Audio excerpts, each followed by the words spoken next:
Vediamo la proposta della FIOM. La proposta della FIOM è una proposta articolata. Ovviamente l'asse della piattaforma,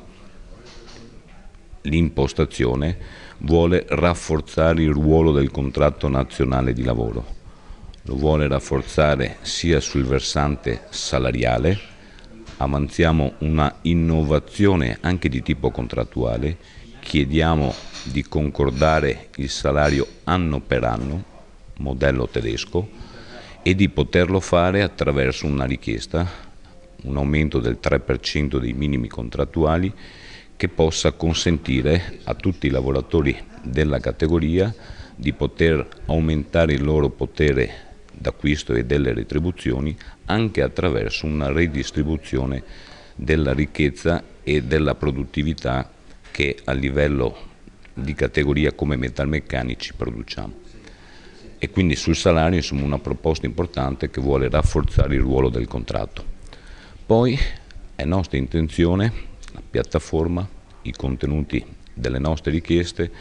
hanno la finalità di rafforzare anche il ruolo contrattuale dei nostri delegati e della RSU. Rafforzare il ruolo dei delegati per quanto ci riguarda significa rafforzare la contrattazione per poter migliorare le condizioni dei lavoratori dentro le fabbriche su materie importanti, dall'orario di lavoro fino alla formazione, alla salute e alla sicurezza, facendo in modo che la RSU, i lavoratori possano contare di più nel modo con il quale si organizza il lavoro dentro le fabbriche.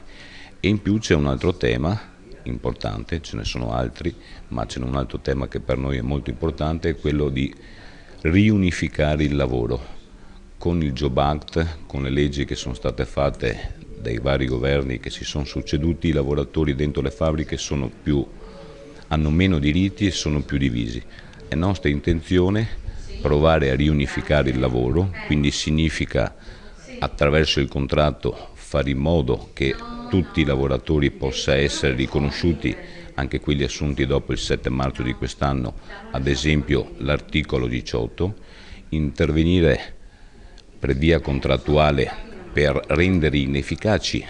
le norme previste dal Job Act, ad esempio sul demansionamento e sul controllo a distanza, ma significa anche porsi l'obiettivo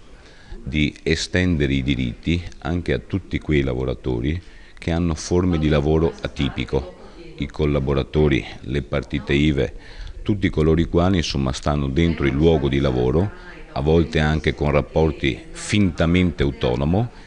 che sono sostanzialmente privi di diritti e che questa piattaforma vuole affrontare in termini contrattuali. Per fare cosa?